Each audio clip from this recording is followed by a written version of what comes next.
noches, soy Omar Mariluz y esto es Cuarto Poder. Tenemos información que ha surgido hace literalmente algunos minutos. Ya hay nuevo presidente del Consejo de Ministros. Se trata del economista Hernando de Soto, candidato presidencial también en otras elecciones. Hay que recordarlo por Avanza País y que iba a ser candidato presidencial en estas elecciones de abril del 2026, pero hubo disputas con el partido que lo llevaba, el partido Progresemos. Sin embargo, todo el fin de semana ha habido más que rumores, ha habido conversaciones, ha habido fotografías entre el economista Hernando de Soto y el nuevo presidente José María Balcázar, pero hace instantes, hace minutos ya Palacio de Gobierno ha confirmado que Hernando de Soto es el presidente del Consejo de Ministros de este gobierno de transición de tan solo 5 meses, y en el comunicado que vamos a ver en pantalla en instantes se anuncia la juramentación. El 24, martes 24, es la juramentación del gabinete Hernando de Soto. Es breve el comunicado, vamos a leerlo rápidamente. Hernando de Soto será el presidente del Consejo de Ministros, peruano de reconocido prestigio y respeto internacional. Su incorporación fortalece el rumbo institucional del gobierno de transición y respalda, entre otras prioridades, la garantía de elecciones limpias y transparentes. Es lo que dice el comunicado de Palacio de Gobierno. Insisto, es verdad, la trayectoria de Hernando de Soto es bastante reconocida, recordada, sobre todo el rol que cumplió a principios de los 90 en el gobierno de Alberto Fujimori, lo que significó además la reincorporación del Perú a los mercados internacionales. Pero, y aquí viene el gran pero, va a ser clave saber cómo se va a conformar ese nuevo gabinete. Va a ser clave saber quiénes van al Ministerio de Economía, el Ministerio de Energía y Minas. Vamos a ir más adelante. Pero la semana ha estado marcada por todo el tema de la inestabilidad política, un nuevo cambio de gobierno. Tenemos a José María Balcázar de Perú Libre, que ha retomado Perú Libre el poder. Alonso Dávila, en el siguiente reportaje, nos cuenta todos los entretelones que hubo detrás justamente de la elección. Cómo así José María Balcázar pudo convertirse en presidente de la República, ganando en votos en una segunda vuelta a María del Carmen Alba de Acción Popular. Todos los detalles en el siguiente reportaje. En cuestión de horas, casi sin transición, el Perú pasó de la era de José Gerí a la era de José María Balcázar. Un momento político que habría traído no solo legítimos cabildeos, sino también negociaciones realizadas lejos de la mirada pública. Yo, José María Balcázar Zelada, juro por Dios, por la patria.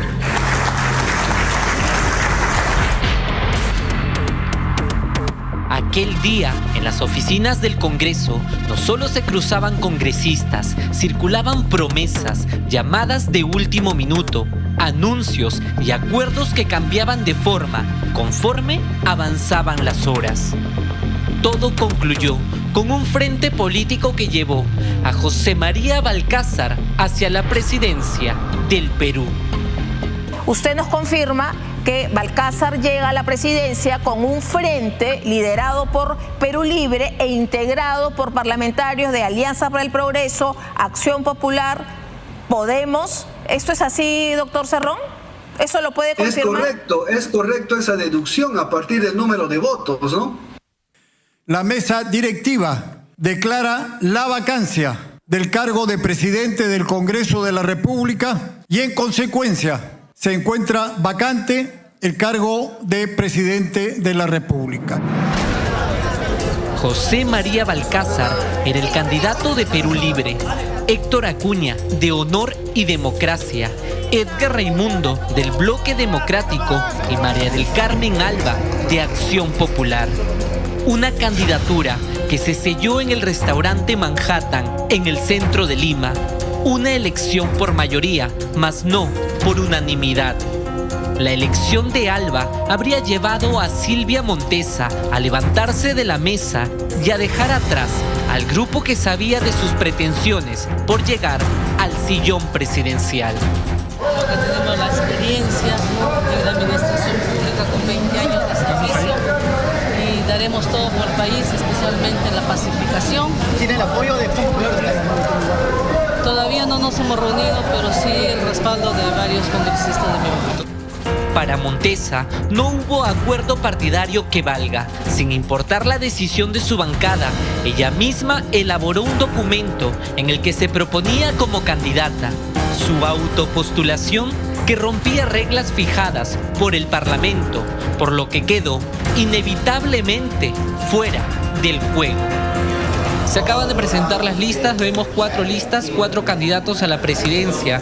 La candidatura de Silvia Montesa no ha sido aceptada. Desde ese momento, todo respondió al cálculo político o al cálculo electoral que se puso en marcha desde entonces. Aquel día, en los celulares de los parlamentarios de Alianza para el Progreso, apareció un mensaje breve y directo.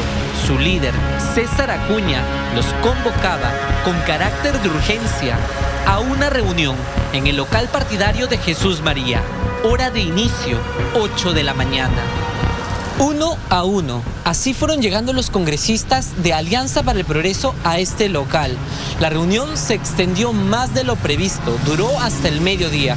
No fue un encuentro cómodo para varios de los congresistas, pues la consigna del líder de APP era que el apoyo de la bancada debería ser dirigido a José María Balcázar. Varios congresistas le recordaron a César Acuña los cuestionamientos de Balcázar. Le hicieron notar que su postura con las niñas y el abuso eran más que abominables. Hubo objeciones, reparos y desavenencias, pero nada ni nadie hizo cambiar de parecer a Acuña. Yo no voy a apoyar la candidatura de mi hermano y nosotros vamos a evaluar cuál de los 2 o los 3 postulan. Los congresistas salieron del local con una consigna clara, pero vergonzosa para muchos. Con la elección ya consumada, los apepistas han asegurado que muchos de ellos mantuvieron sus convicciones intactas y abiertamente anunciaron su voto para María del Carmen Alba. De los 14 votos, yo puedo señalar firmemente que 11 hemos votado a favor de María Carmen Alba Prieto. Por la tarde, los rumores deslizaban otro interés político de Alianza para el Progreso, el conservar espacios de influencia en sectores como el de salud, entidad que depende del Ministerio de Trabajo. La incertidumbre aceleró movimientos. Los fujimoristas que tenían previsto reunirse a las 5 de la tarde decidieron adelantar su encuentro.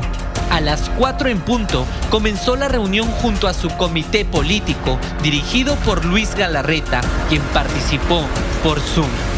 La reunión se dio esa tarde en el tercer piso de este edificio, exactamente en el despacho del congresista Arturo Alegría. En aquel encuentro, varios integrantes de la bancada fujimorista plantearon la abstención. Es allí cuando la bancada decide respaldar a María Carmen Alba. Respaldaremos a María Carmen Alba, esperando que su gestión preserve la estabilidad y la seguridad nacional. El anuncio de Fuerza Popular fortaleció la candidatura de Alba. Sin embargo, hubo apoyos que nunca se buscaron. Fuentes de Cuarto Poder coinciden en que Alba evitó abrir conversaciones con las bancadas de izquierda. Sabía que cualquier pedido de voto podía venir acompañado de exigencias imposibles de aceptar. Un eventual salvoconducto para Betsy Chávez y la liberación de Pedro Castillo, 2 temas innegociables para ella. Esperemos pues qué va a pasar, porque anda diciendo que van a indultar al señor Castillo. Para las 5 de la tarde, minutos antes del inicio de la votación, el ambiente ya estaba cargado de tensión. Los votos estaban peligrosamente ajustados. La diferencia con José María Balcázar sería mínima, 1, quizás 2 votos, nada más. En medio de la incertidumbre, María Carmen Alba se mostraba confiada. Les había asegurado a todas las bancadas que de llegar a la presidencia, ella trabajaría por la seguridad del país y por unas elecciones limpias y transparentes.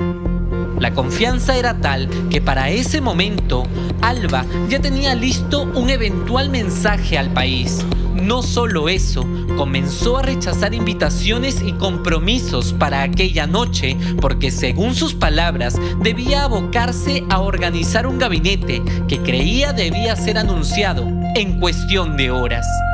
Señor relator, llame usted a los señores congresistas para que procedan a votar.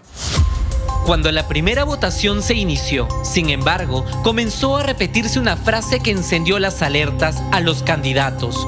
Balcázar habría ofrecido más que Atahualpa durante su rescate. El nerviosismo se instaló de inmediato entre los contrincantes. La inquietud creció aún más cuando quedó en evidencia que Alianza para el Progreso no había anunciado respaldo alguno. Sus votos permanecían en silencio, impredecibles. Candidato número 1, 13 votos. Candidato número 2, 43 votos. Candidato número 3, 7 votos. Candidato número 4, 46 votos. No hubo candidato que arrasara en la votación, por lo que fue necesaria una segunda vuelta. Héctor Acuña y Edgar Raimundo quedaron eliminados de la contienda. Es ahí donde empieza una negociación grabada en todo momento. Mari Carmen Alba, vestida de azul, se levanta de su sitio, camina hacia los miembros de su bancada, se acerca a Gladys Echaíz. Instantes después, cambia de dirección. Avanza hacia donde se ubican los integrantes de Podemos. Se acerca a José Luna, le toca el hombro mientras él permanece sentado. La escena parece una búsqueda de respuestas o quizás de votos que aún no estaban asegurados. En el lugar también se encontraba Edwin Martínez, vocero de Acción Popular. Mari Carmen Alba nuevamente se acerca a José Luna y logra entablar una conversación directa con él. Luego toma asiento a su lado. La estrategia de convencimiento estaba en marcha. El bloque duro de fujimoristas estaba reunido en un extremo. Y mientras tanto, José María Balcázar también se movía. Se acercaba a algunos congresistas, siempre acompañado de Kelly Portalatino, del asesor partidario Braulio Grájeda y momentos después por Guido Bellido. Mari Carmen Alba sigue conversando con Luna. La comunicación se extiende por varios minutos. Luego, Luna aprovecha el momento y se retira. Alba sigue con la negociación, camina, habla por teléfono. Nadie de la dirigencia de Alianza para el Progreso habría contestado sus llamadas. Algunos de los congresistas de Avanza País se acercan a ella. La votación está por reanudarse. Señores congresistas, se reanuda la sesión. Los congresistas vuelven a votar. Son minutos decisivos. Durante la votación, Alba hizo lo que no había hecho antes de que empezara el proceso: buscar el respaldo de Podemos Perú. Eran momentos clave. Mientras tanto, José María Balcázar volvía a entrar a escena. Esta vez acompañado de la perulibrista Elizabeth Taipe. Ambos se dirigieron hacia el congresista Alex Flores de la bancada socialista, quien transmitía toda la sesión en vivo. Mi estimado Balcázar, estoy transmitiendo, mira, hay 1000 personas viéndote. Balcázar, detrás de esta grabación, estuvo también buscando más votos. En este video se le ve conversando directamente con Eduardo Salguana, de Alianza para el Progreso. Mari Carmen, por su parte, se movía de un lado a otro. La tensión comenzaba a notarse. La serenidad inicial daba paso a una urgencia imposible de ocultar. Su candidatura fue lanzada al ruedo sin tener los votos completamente asegurados. En consecuencia, ha sido elegido presidente del Congreso de la República el congresista Balcázar.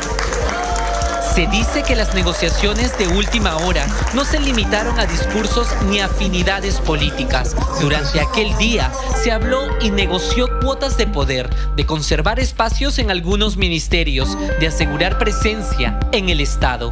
Pedidos que se habrían iniciado inmediatamente después de la elección.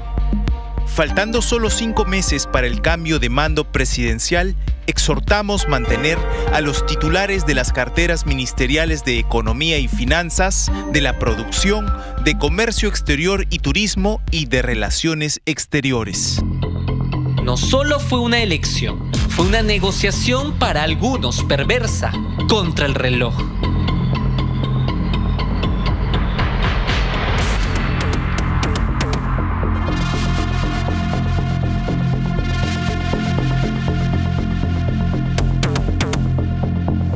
Queda claro que en el Congreso de la República nadie sabe para quién trabaja y lo que ha primado en la elección de José María Balcázar como el nuevo presidente de la mesa directiva y por tanto presidente del país es el reparto del poder entre los partidos políticos. Ojo, el propio Vladimir Cerrón, líder de Perú Libre, que no cabía más en la felicidad que tenía esta semana cuando ha dado entrevistas, lo decía claramente, que se armó un frente entre Alianza para el Progreso, el partido de César Acuña, el partido Podemos de José Luna Gálvez y parte de Acción Popular, el propio partido que propuso a Mari Carmen Alba para que se dé este proceso de transición y vuelva al poder Perú Libre por estos 5 meses. Por eso decíamos al inicio del programa, va a ser clave saber cómo se va a conformar ese gabinete que ahora preside Hernando de Soto y quiénes son los nombres que van en ministerios clave, porque ya hemos visto cómo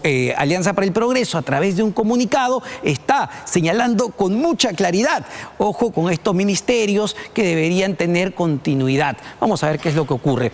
Pero justamente hablando del flamante presidente José María Balcázar, hay que recordar, el ahora presidente fue cuestionado cuando presidió la comisión especial que eligió a los actuales magistrados del Tribunal Constitucional, pero no fue el mayor cuestionamiento que tuvo en los últimos 5 años. De hecho, uno de los más recordados es su defensa férrea al matrimonio de adolescentes con mayores de edad. Incluso el actual presidente, en una comisión, en la Comisión de Justicia en el 2023, sostuvo que las relaciones sexuales tempranas favorecen psicológicamente a las mujeres.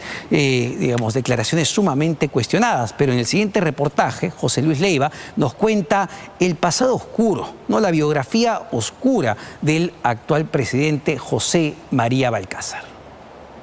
¿Jura usted por Dios y por la patria cumplir fielmente el cargo de presidente del Congreso de la República? Sí, juro. Llamada intimidatoria, pospresidencia. A mí me pareció totalmente una amenaza, ¿no? Porque no fue ni siquiera un tema de repente para poder dar alguna conversación, sino simplemente fue: vengo a dar este mensaje.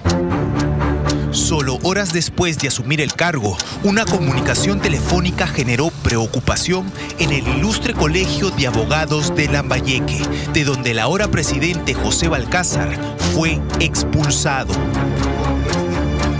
Bueno, el día de ayer he recibido una llamada de un asesor de la presidencia. ¿Cómo se llama el asesor? Johnny Castillo. ¿Él se identificó así? Sí, tal cual me manifestó que le dé un mensaje al decano, ¿no? Que no hablara más, que no salga más a la prensa. El contacto fue breve, tan solo 44 segundos. La llamada no es casual. El Colegio de Abogados de Lambayeque se opuso a la reciente candidatura de quien fuera su exdecano. Aquí, el hoy mandatario tiene un pasado presuntamente delictivo. Lo acusan de apropiación ilícita de fondos.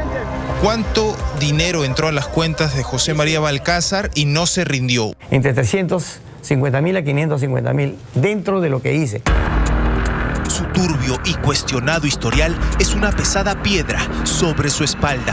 Destituido del Poder Judicial, expulsado de su propio gremio, infractor de tránsito, gestor para beneficio de su propia familia y hasta abogado de sentenciados por abusar de menores, que hoy nos cierran la puerta. Señor Leonidas, ¿usted conoce al señor presidente? ¿Al señor José Balcázar? Sí. ¿En qué proceso lo defendió, señor Leonidas? ¿Quién es José María Balcázar Zelada, hoy presidente del Perú? No es difícil gobernar un país. ¿Quién ha dicho que es difícil? Electo por Lambayeque, llegó al Congreso con el lápiz de Perú Libre, con apenas 6.641 votos. Hoy, a sus 83 años, es el presidente encargado que respalda el matrimonio infantil. Mientras no haya violencia, las relaciones sexuales tempranas más bien ayudan al futuro psicológico de una mujer. Y sin escrúpulo alguno, se reafirma. No se arrepiente de esa frase entonces. No es arrepentirse, al contrario. Yo quisiera que yo hablo usted siempre nos con diga. propiedad, yo soy un hombre educado. Aunque nació en Nanchok, Cajamarca, su vida transcurrió en la capital de Lambayeque. El historial del hoy presidente José María Balcázar nos trae a Chiclayo, al norte del país. Acusaciones por no rendir cuentas de cientos de miles de soles, expulsiones, denuncias por violencia y otros deméritos marcan su hoja de vida. El juez destituido. En la corte de Chiclayo le decían el pibe Balcázar. Fue uno de los jueces más jóvenes al iniciar su carrera en el año 82. Fue destituido, sin embargo, junto con otros magistrados en el 2006, con esta resolución del entonces Consejo Nacional de la Magistratura, el extinto CNM. Los vocales supremos han incurrido en grave conducta disfuncional al incumplir con el deber de resolver la litis con celeridad y con sujeción a las garantías del debido proceso.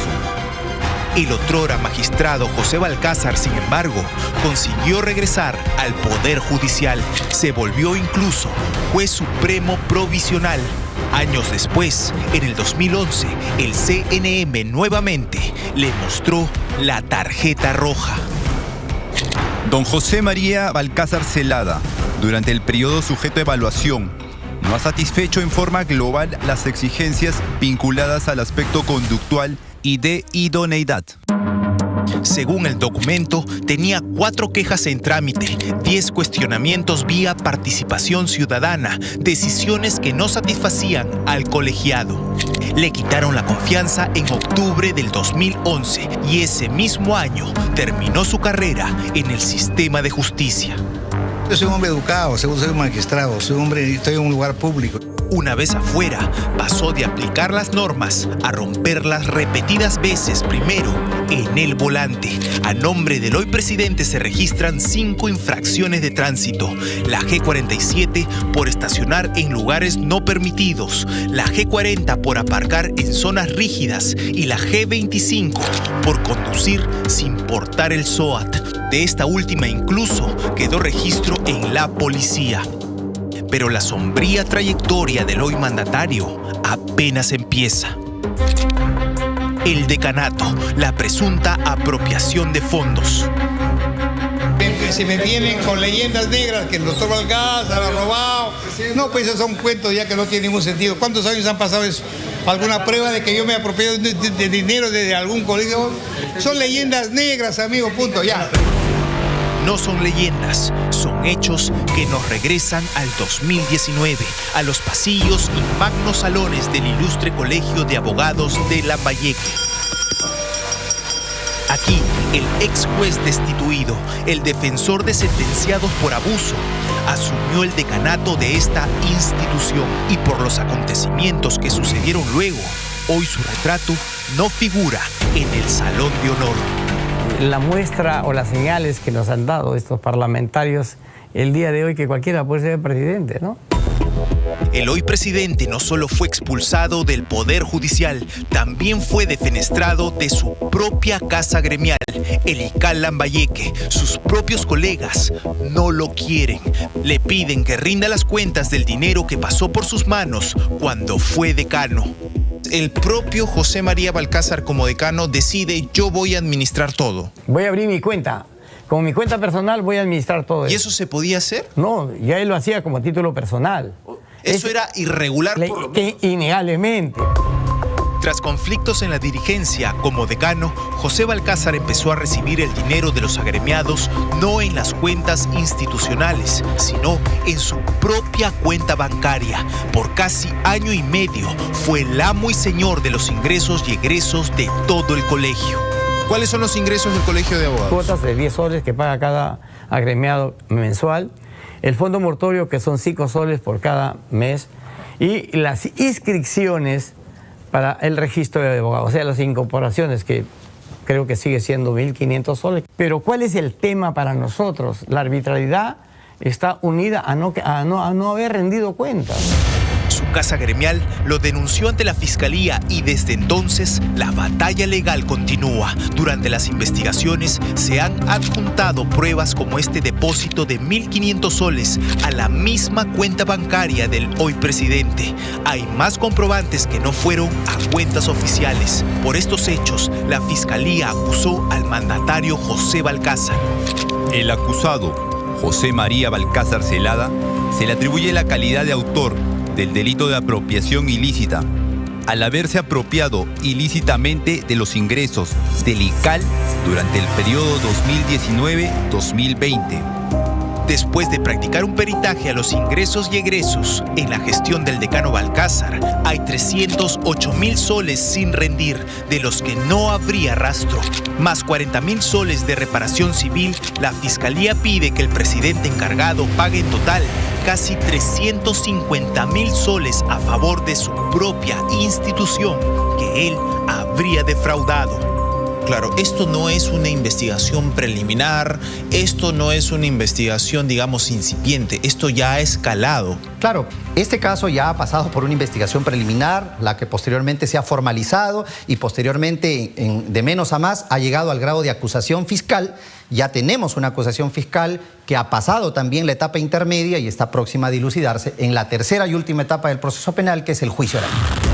El hoy presidente de la República irá a juicio por este caso. Según esta resolución, lo esperan en 4 meses. El próximo 16 de junio tendrá que comparecer ante un juez. Por ser un caso anterior a su investidura congresal y presidencial, no gozaría de inmunidad. ¿Cómo cree que va a terminar este gobierno de José María Balcázar? Por más que diga, yo voy a convocar a los más capaces. No existe gente de derecha y gente de izquierda. Lo que existe son pensamientos traicioneros como los que hemos vivido en los primeros años, ¿no? Nos preocupa esa función. En el Colegio de Abogados de Lambayeque hablan de su carácter arbitrario. Nadie olvide el episodio que terminó con una denuncia policial en su contra por violencia en el 2019. Al interior de su propia institución, en medio de una gresca, una de sus colegas que intentaba calmar los ánimos se indicó al entonces decano Balcázar de agredirla por la espalda, de empujarla. Esta denuncia se archivó, pero también revela lo que sería el conflictivo paso del hoy presidente en esta institución donde le conocen todo.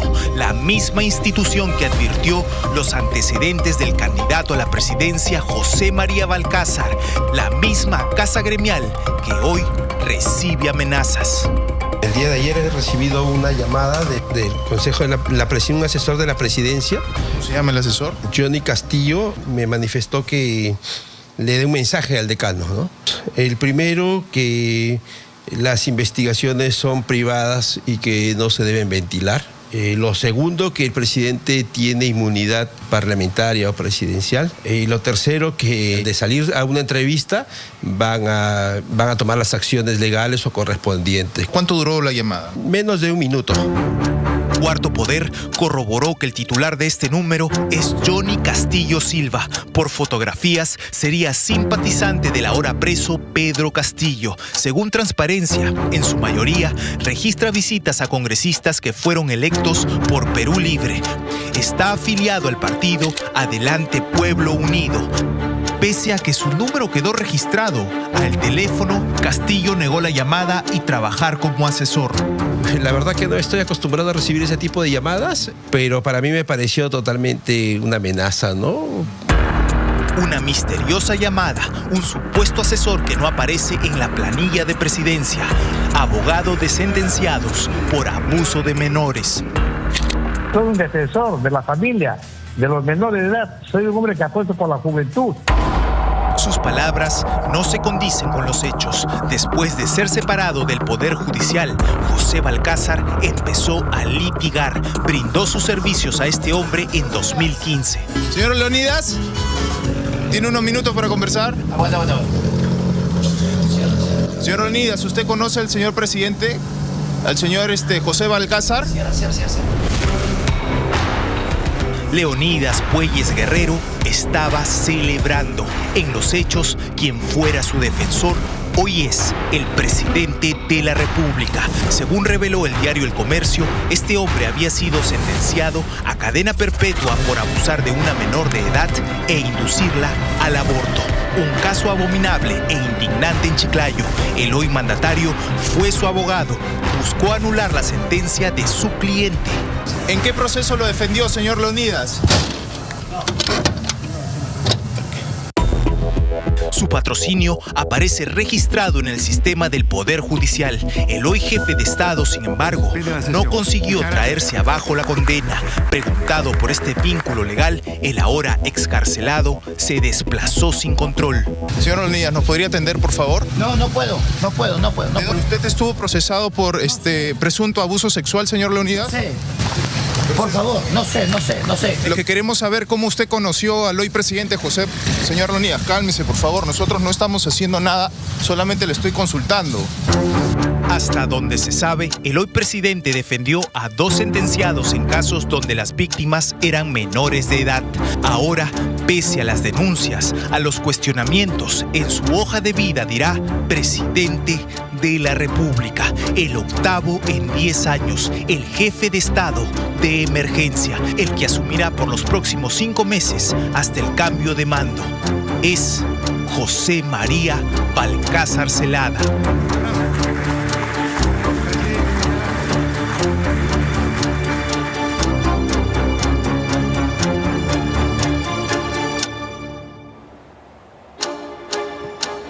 Bueno, hoy tenemos en la presidencia de la República a José María Balcázar, que a sus 83 años tiene varias cuentas pendientes, como hemos mostrado, con la justicia. Pero lo peor de todo es que ahora ya en el poder, a través de sus asesores, trata de amedrentar a aquellos que lo denuncian. Y aquellos que lo denuncian son el Colegio de Abogados de Lambayeque, que protestó, que alzó la voz, que pidió que no lo nombren presidente de la República.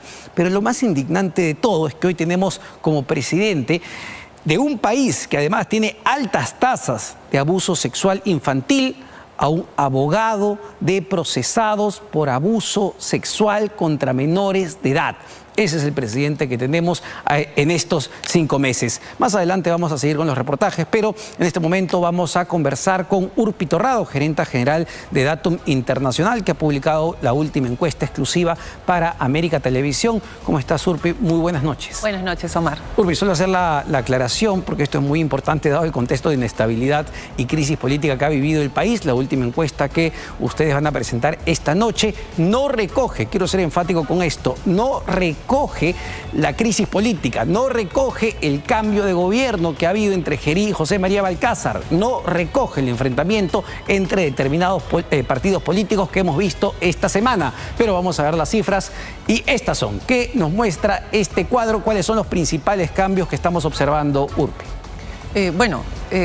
Vemos el primer cambio importante es un empate en el tercer lugar, o sea, sigue el primer y el segundo lugar siguen sólidos, siguen con la misma tendencia positiva, pero en el caso del tercer lugar esto es un empate estadístico porque esta diferencia de 0.3 no es diferencia realmente.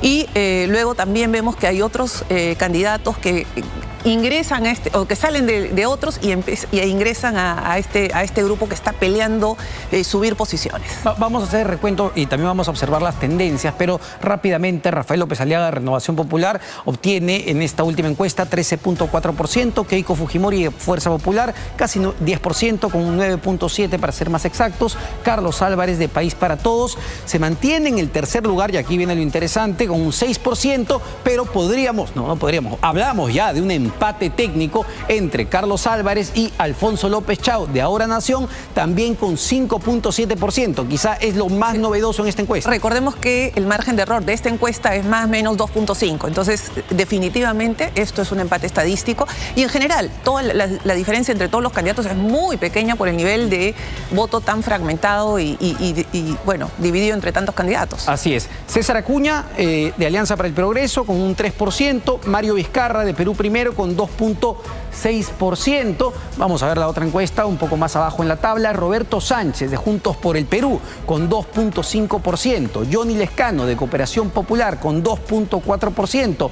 José Luna Gálvez, el congresista de Podemos Perú, con 1.7%. George Forsyth de Somos Perú con 1.5%. Ricardo Belmont del Partido Cívico Obras con 1.4%.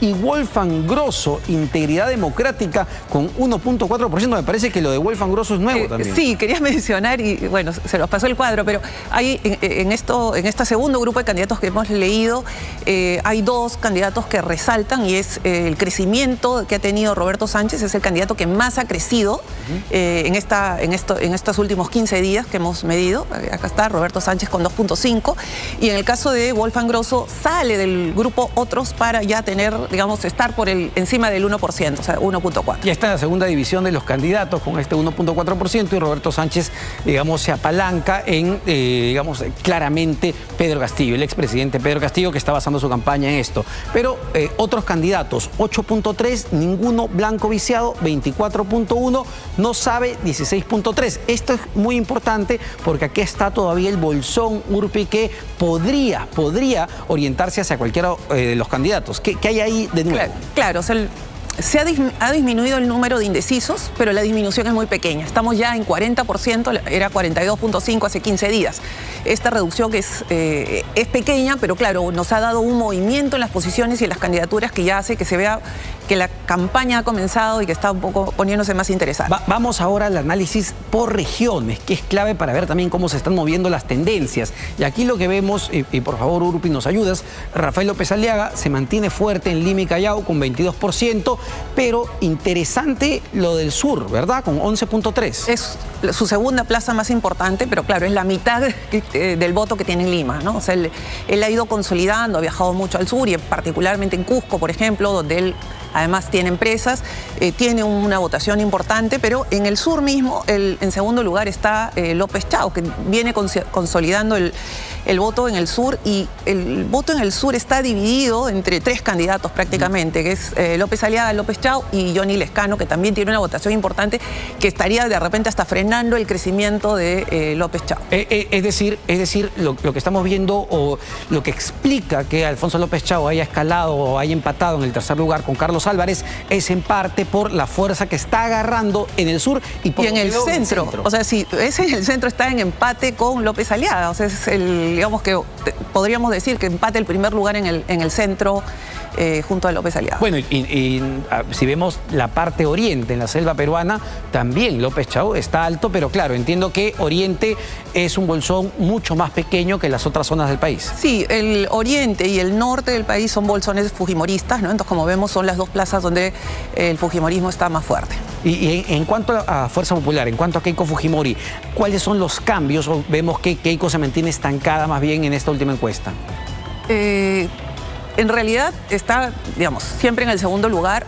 Hay un crecimiento de décimas que no podemos decir si es realmente crecimiento o está dentro del margen de error, pero si vemos la curva, en las últimas dos mediciones ha crecido. Aquí justamente vamos a ver la tendencia, que es clave en el análisis semana a semana o cada 15 días como se está realizando. La curva de Rafael López Aliaga.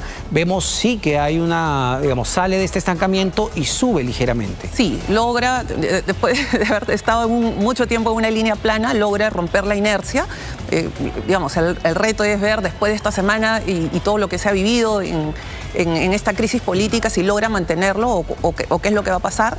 Lo mismo con Keiko Fujimori, ¿no? Que vemos que ya había crecido en la medición anterior, entonces vemos que continúa esa tendencia positiva. Es decir, Urpi, y aquí te pregunto, la crisis política que hemos vivido, el cambio de presidentes, el enfrentamiento entre los partidos políticos, principalmente enfrentamiento entre los partidos políticos de derecha, ¿se puede terminar trasladando en la siguiente encuesta en estas tendencias? Definitivamente va a tener un impacto en el voto, no sabemos cuál es, pero definitivamente lo va a tener.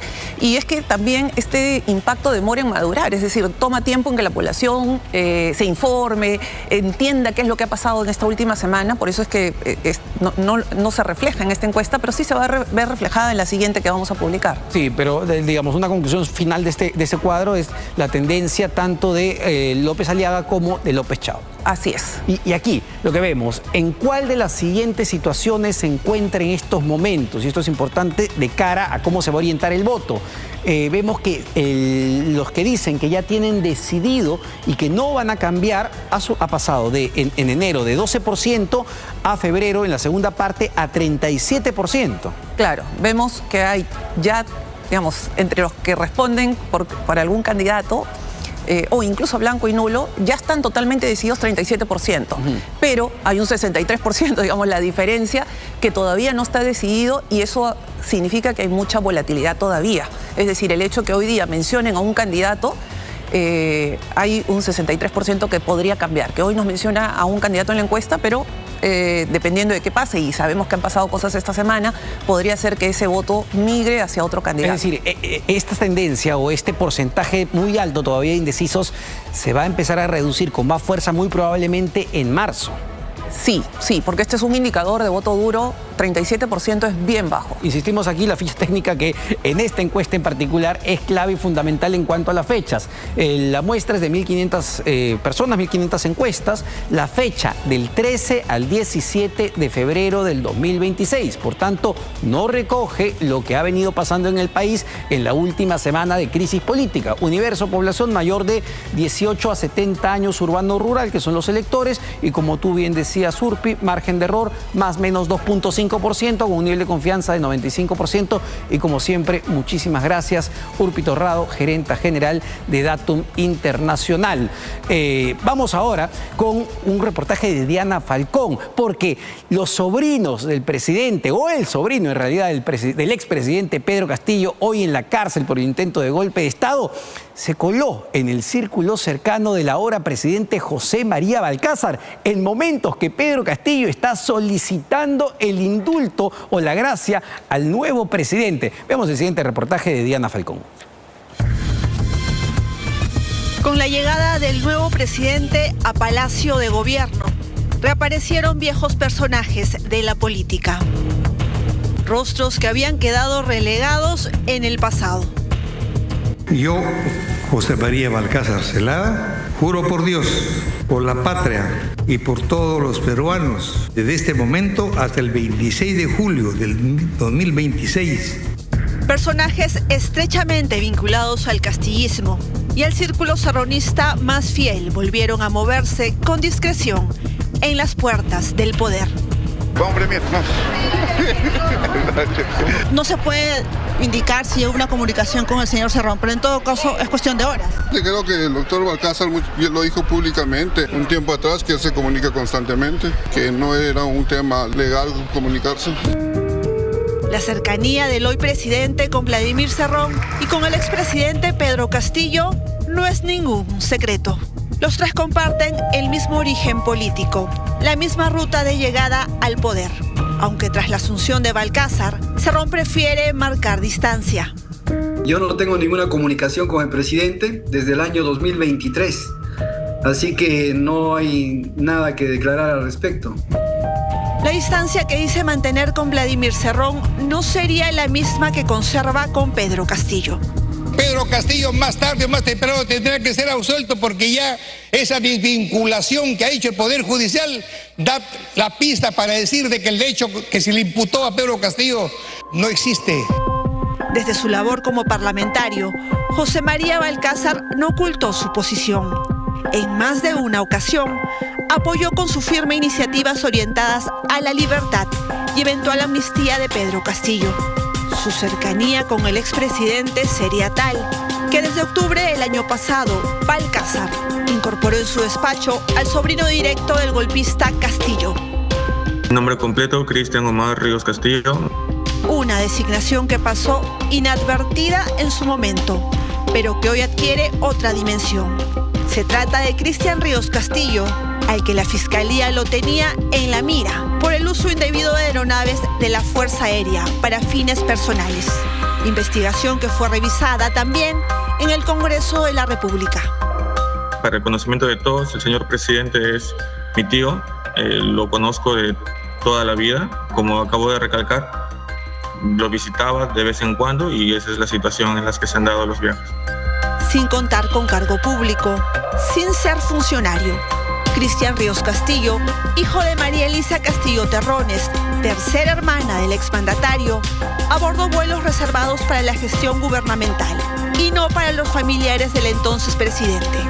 Integró más de 10 comitivas utilizando aeronaves y recursos del Estado. Y deben de haber sido las 11 veces que están ahí. Usted recuerda entonces que ha ido más de 10 veces a los vuelos tanto de la FAP como de la policía, ¿correcto? Si es que está en el manifiesto, deben ser esas las veces que yo, señor presidente.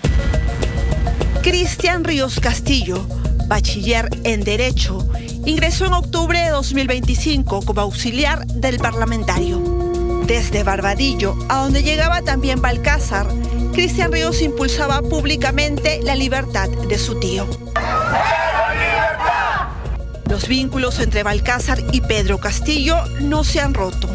Según un informe publicado por El Comercio, el pasado 3 de febrero, apenas 14 días antes de jurar como presidente, Balcázar acudió a visitar al exmandatario.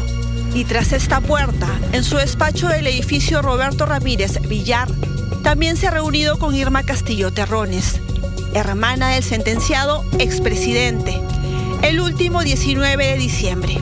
Por ello, no resulta extraño que el caso Castillo haya formado parte de la agenda inicial del nuevo jefe de Estado. Fuentes de Cuarto Poder señalan que el tema fue abordado apenas llegó a Palacio de Gobierno, que incluso se evaluó que uno de los cambios en el gabinete debía ser el del sector justicia.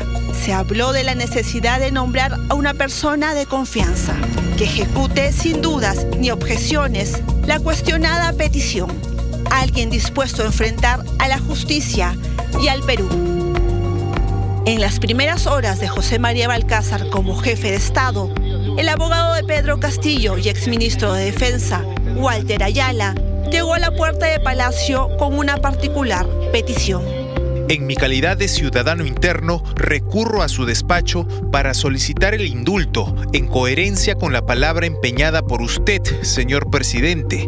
¿A qué se refiere Pedro Castillo con la frase palabra empeñada? ¿Qué empeñó José María Balcázar a cambio de votos que le permitieran llegar a la presidencia de la República? Si ha empeñado su palabra, pongamos en la mesa, en agenda, el indulto y veamos qué es lo que sucede. Antes de delinear su propio rumbo, José María Balcázar ya enfrentaba cuestionamientos. La controversia por un eventual indulto o una gracia presidencial terminó marcando los primeros días de su era. Más bien a mí me llama la atención cómo puede reclamar alguien a otra persona que cumpla su promesa de campaña cuando Castillo nunca cumplió su promesa de campaña. Entonces esto realmente es una incoherencia. Lo cierto es que el ahora presidente se ha mostrado reiteradamente a favor de la libertad de Pedro Castillo. Incluso firmó un proyecto de ley para promover su amnistía. Hoy, con la banda presidencial sobre el pecho, el discurso comienza a cambiar. Se informa al país que en la agenda de la presidencia de la República del Perú no se encuentra pendiente ni programado el otorgamiento de gracia alguna, como indultos a favor de persona procesada o condenada. Yo, José María Balcázar Zelada, juro por Dios, por la patria y por todos los peruanos, desde este momento hasta el 26 de julio del 2026. Aunque permanece en prisión, Pedro Castillo no está completamente lejos del poder. Uno de los suyos, de su propia sangre, se mueve hoy cerca del mandatario. Su sobrino directo tiene llegada al presidente de la República, elegido bajo la misma bandera política con la que Castillo gobernó, Perú Libre.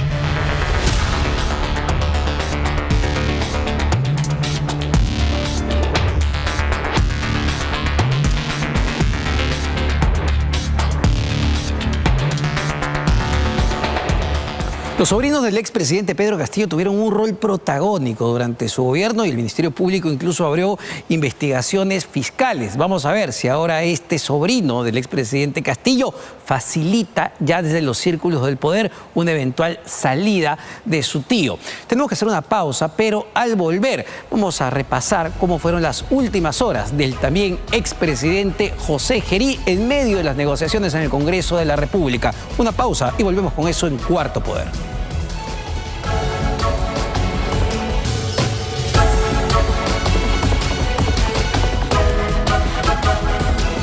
Mientras en esta semana en el Congreso de la República se negociaban cuotas de poder, el todavía entonces presidente José Gerí tenía la expectativa de detener el proceso de censura. Renzo Santana nos cuenta en el siguiente reportaje cuál fue la estrategia que siguió el expresidente o cuál buscaba para detener justamente ya un proceso que venía a toda máquina. El 17 de febrero, José Gerí, según nuestras fuentes, estaba frente al televisor de su despacho cuando escuchó en la voz de Fernando Rospigliosi la confirmación de su caída. El instante en que la máquina se quedó sin combustible, sin aliados y sin fajín.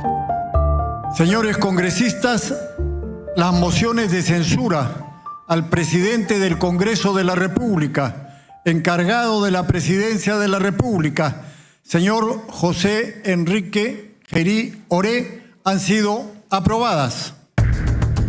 José Gerí sabía que iba a necesitar más de un milagro para evitar su censura, pero esperó hasta el conteo final. Han votado a favor 75 congresistas. Para desplazarse hacia su habitación en el segundo piso de la residencia de Palacio de Gobierno y, a puertas cerradas y en absoluta privacidad, empacar sus cosas. Las maletas y las pertenencias más grandes y pesadas fueron embarcadas en un vehículo de mudanzas. La censura fue asumida por Gerí como una orden de desalojo. Retiró todo lo que era suyo.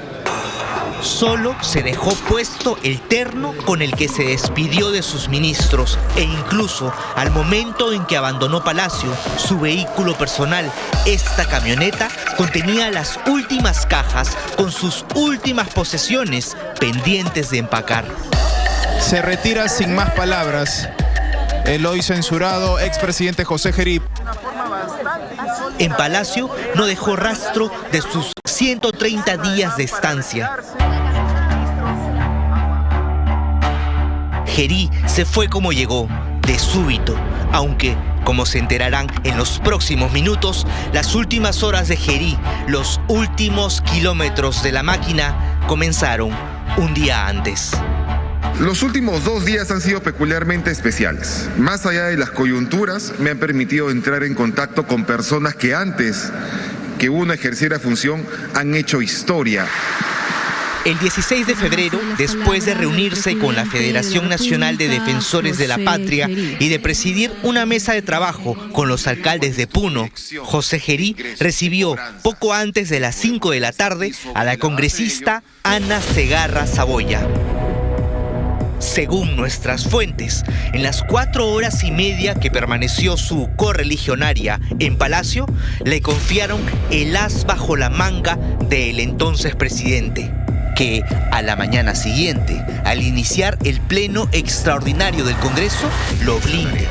La sumista Segarra tenía que interponer una cuestión de orden para que Gerí fuera sometido a una vacancia que exige 87 votos, en lugar de la censura que requiere el voto de la mitad más 1 de los parlamentarios presentes. Tenía que elevar la valla para evitar su caída. Señor presidente, planteo cuestión de orden para aplicar el artículo 89A sobre la vacancia del presidente de la República. La audacia de Segarra podría haber cambiado la historia por completo. Ese salvavidas contenía casi todas las esperanzas del gobierno. Casi todas, porque la noche de lunes, en la capilla de Palacio, como ya era hábito, Gerí también pidió que se oficiase una misa. requería intercesión divina. Cuentan que a la mañana siguiente vieron a Gerí ungido de tal tranquilidad que se contraponía a la angustia que vivían todos los empleados. 15 minutos después del inicio de la sesión extraordinaria del Congreso, ingresó al despacho presidencial Ricardo Caldas Fernández, abogado de Gerí, pero además compañero de carpeta y amigo muy cercano. Señores congresistas, con el quórum reglamentario se inicia la sesión extraordinaria del Pleno del Congreso de la República.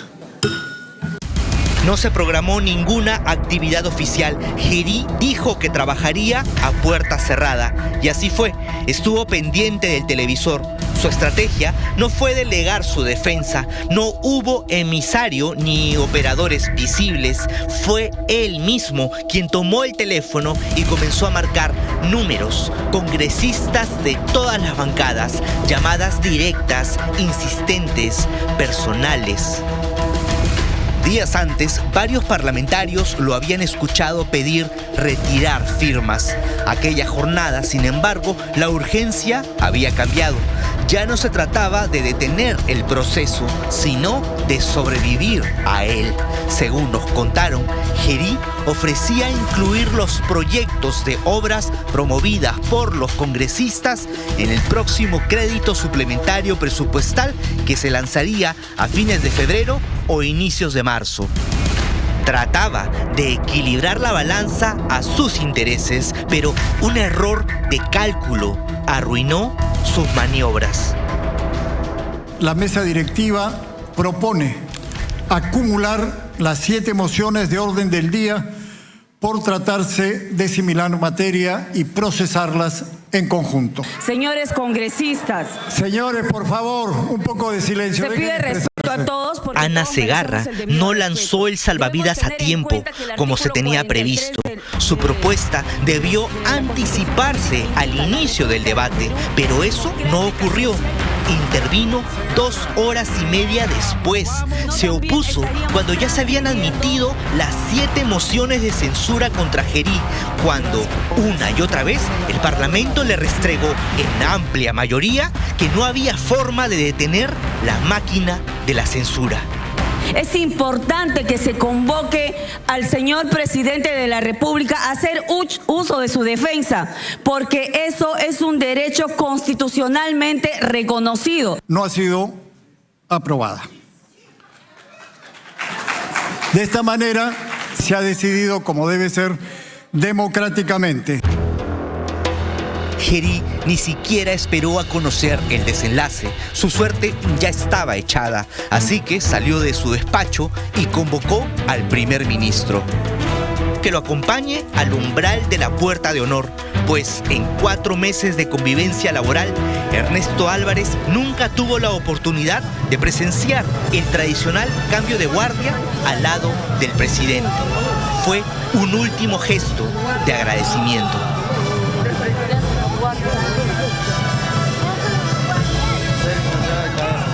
Pese a la máscara de la aparente tranquilidad, José Gerí pidió expresamente a la banda del Regimiento de Caballería Mariscal Domingo Nieto que interprete una canción de su banda favorita, Soda Stereo. Lo hizo a sabiendas de que se trataba de su última presentación en público, aún en funciones. Pidió irse con la melodía de Persiana Americana y lo hizo justo antes de cerrar ventanas y puertas, justo antes de enclaustrarse en la residencia. Después de esa licencia no lo vieron más. Almorzó a solas. Su abogado regresó al despacho poco antes de la 1:30 y minutos después ocurrió el suceso político que fundió el último motor de la maquinaria Gerí. La mesa directiva declara la vacancia del cargo de presidente del Congreso de la República y en consecuencia se encuentra vacante el cargo de presidente de la República. Gerí empacó sus ropas a solas en el ambiente privado al que solo se puede acceder previa invitación del presidente. Quienes lo aprecian le ofrecieron ayuda y también consuelo, pero él les pidió tranquilidad.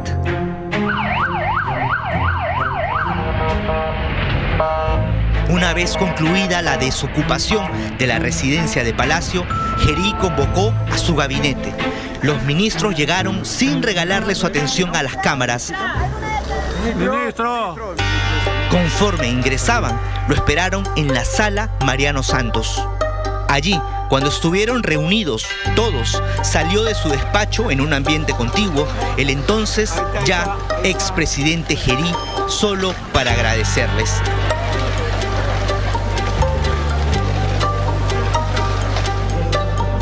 Como se trató de una reunión informal e improvisada, no pudo ofrecerles nada más. El pan que compartieron fue una cortesía del ministro de Cultura, quien regresaba de Ayacucho. Pero aquel gesto no debía quedar en privado. Fue el propio Gerí quien pidió que el encuentro no solo sea grabado, sino también difundido por los medios. No hubo bocaditos ni brindis, por cierto. El único bocadito que hubo fue el pan serrano que trajo el ministro de Cultura en una bolsa de plástico, y el único que estaba tomando agua, creo, era el presidente de la República. La tertulia no se extendió por más de 20 minutos. Enseguida acompañaron al censurado Gerí al hall principal y allí pidió retratarse junto a los ministros y los trabajadores de Palacio. Fotografías que tomó con su propio celular. Y ese fue el único momento en que mostró su afectación, al punto de contener las lágrimas.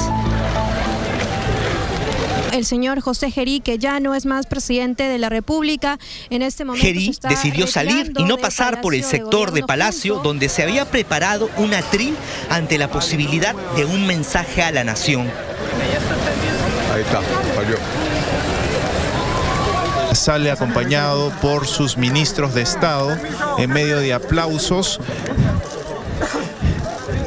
La imagen del final del gobierno de 130 días de José Gerí, acompañado por sus ministros de Estado.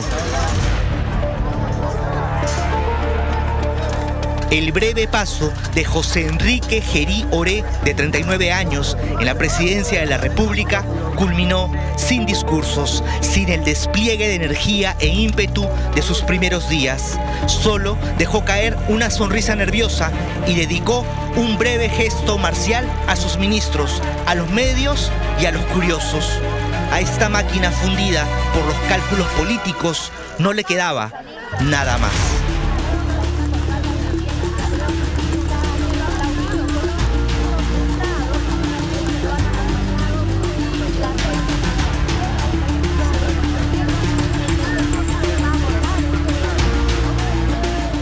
La máquina se apagó tan solo en 4 meses y 1 semana, y hay que decirlo, en gran medida por la responsabilidad del propio José Gerí, que sostenía reuniones fuera de los radares, fuera de, digamos, los controles del Estado con empresarios chinos cuestionados, y también, como reveló Cuarto Poder en su momento, luego de reuniones con señoritas que acudían al despacho presidencial y que terminaban con trabajo en instituciones del Estado, como el propio Palacio de Gobierno. La pregunta es si francamente era imperativo, si era urgente y necesario el cambio de presidente, teniendo en cuenta que solo faltaba 5 meses para ya el cambio de administración.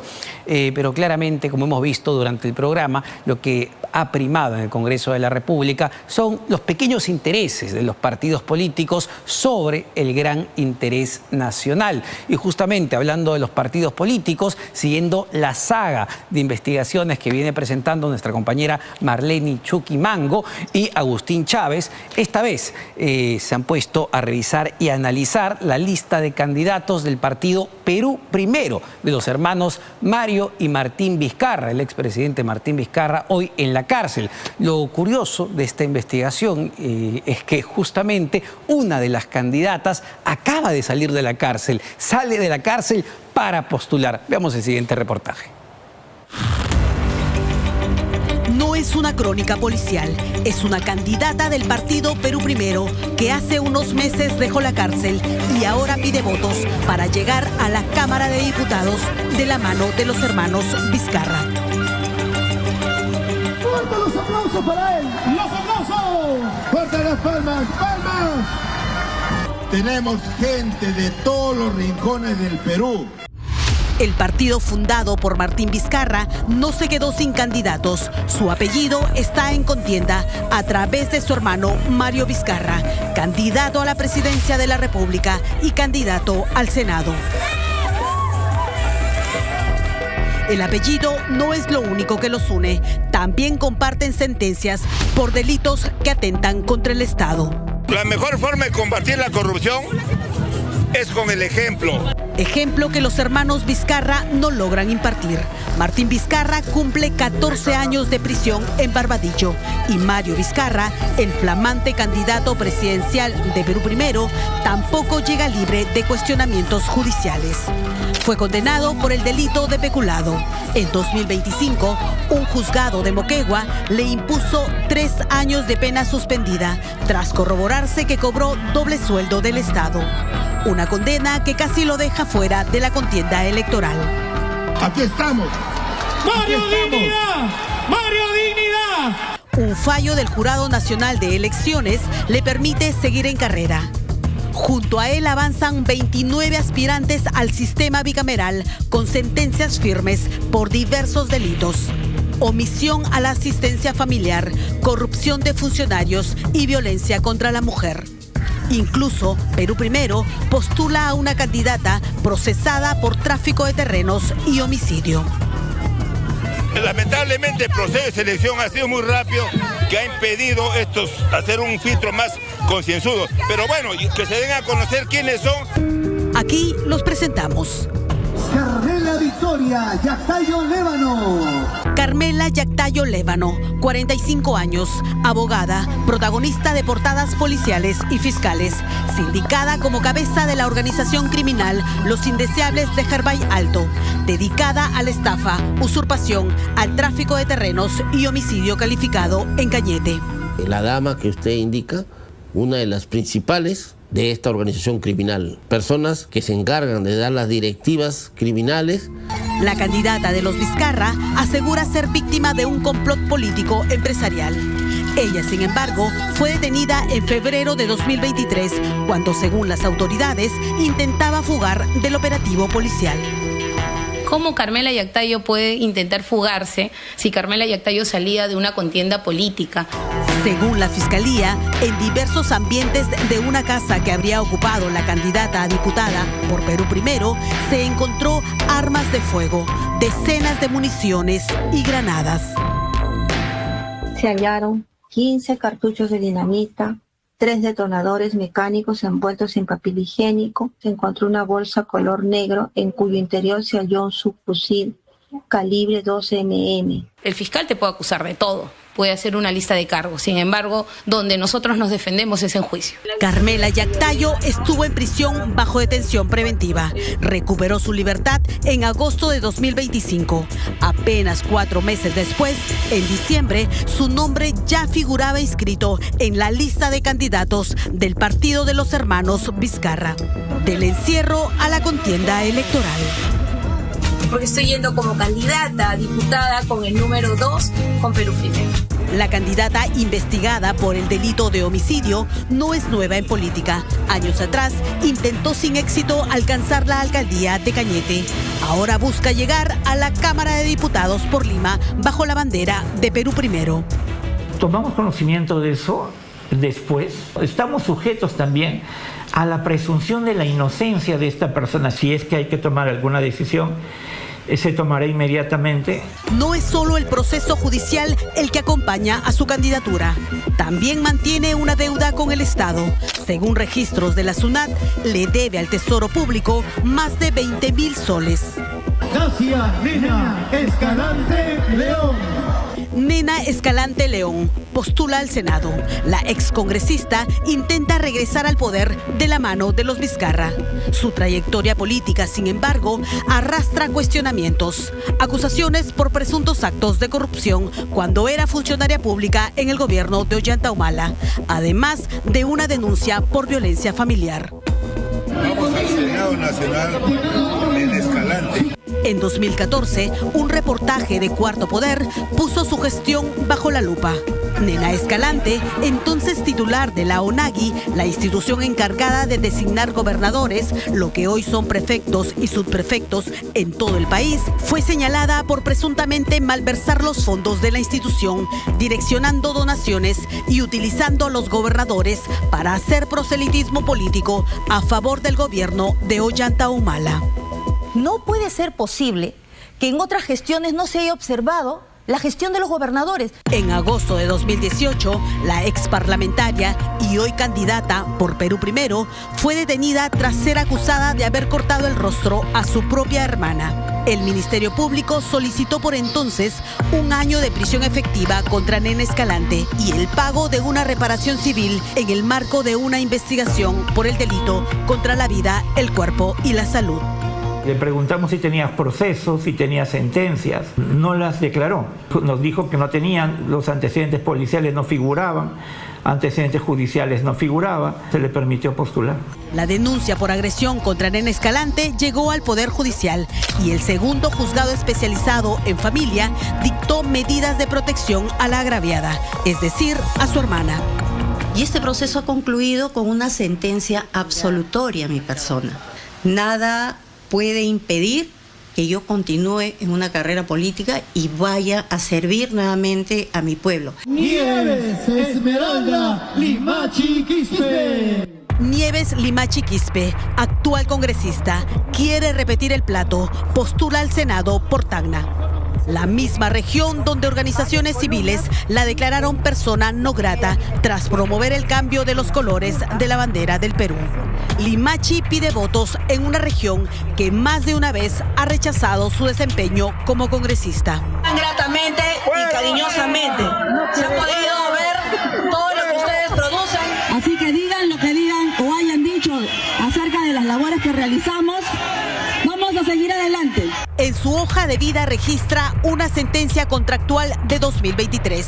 El primer juzgado de paz letrado de Tacna la obligó a pagar 47.000 soles por penalidades más intereses. Es una cuestión absolutamente civil. Ella cumplió con el pago a cualquier persona nos puede pasar también. La actual candidata de los hermanos Vizcarra ocupó un inmueble de la beneficencia pública de Tacna sin pagar el alquiler.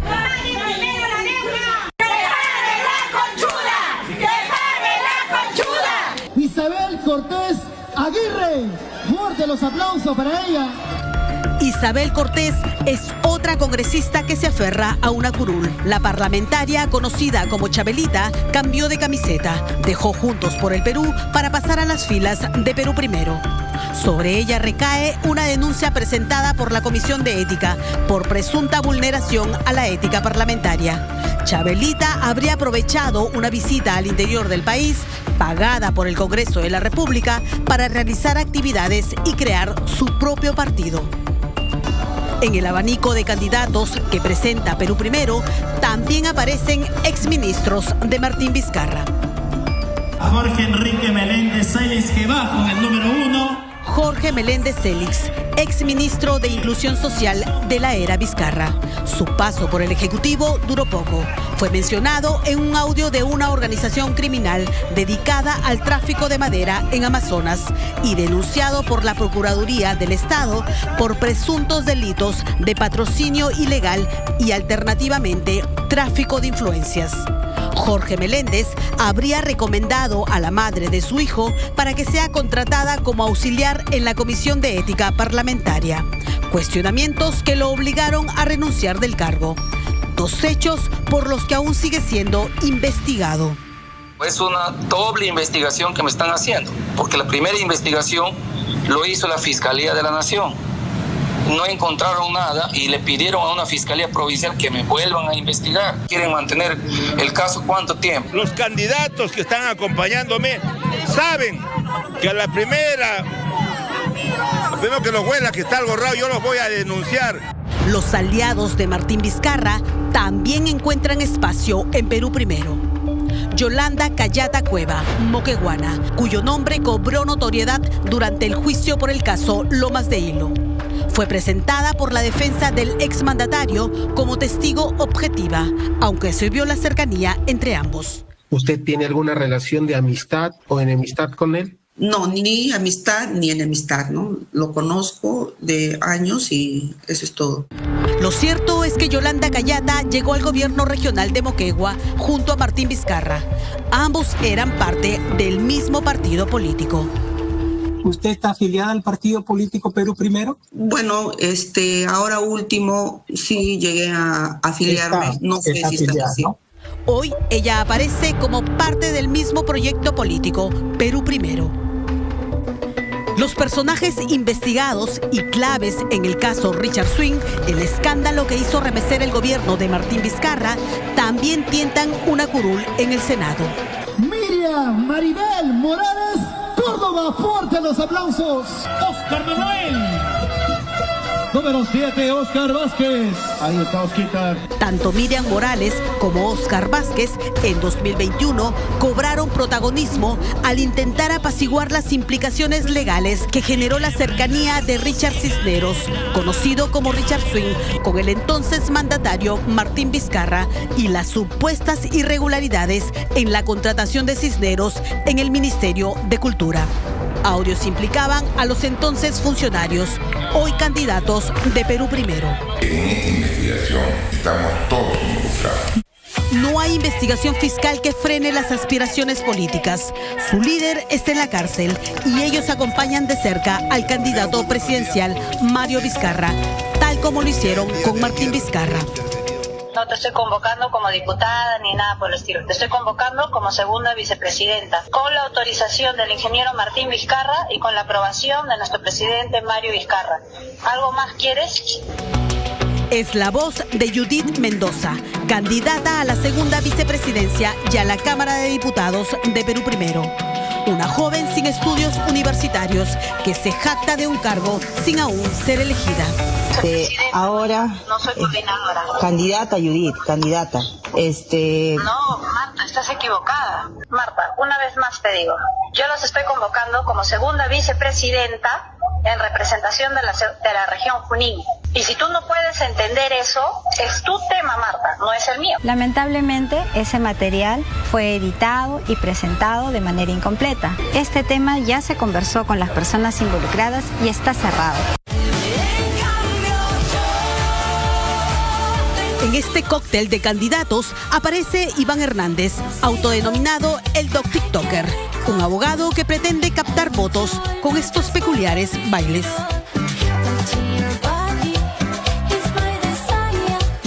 Seamos tolerantes con los que de repente les gusta bailar, pero bailan feo. Tengo más de 18 años como funcionario público. He ocupado la Dirección Regional de Trabajo de Ancash, dejándola en primer lugar a nivel nacional. Así llega Perú Primero a las elecciones generales, con el líder tras las rejas, una candidatura presidencial heredada por su propio hermano y una lista que incluye a 29 candidatos con sentencias firmes por delitos que van desde corrupción hasta violencia contra la mujer, además de una candidata investigada por homicidio. Un proyecto político que busca el voto ciudadano, mientras carga también con el peso de su propio historial. Gracias. Muchas fotos. Señoras y señores, la foto oficial. La foto oficial. La foto oficial. Judith Mendoza. Gracias. Carlos Díaz.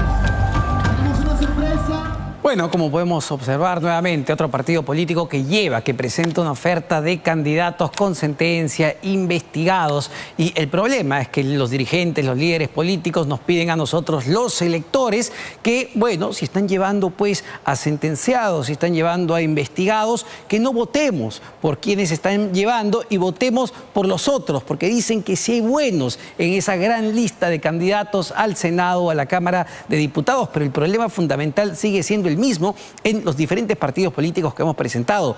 Los filtros, claramente no hay filtros en estos partidos para llevar, como hemos visto en el caso de Perú Primero, a una señora que en agosto recién acaba de salir de la cárcel e inmediatamente sale de prisión para postular por el partido del hoy preso expresidente Martín Vizcarra. Pero hay otro tema que es sumamente cierto en torno a esto, la política.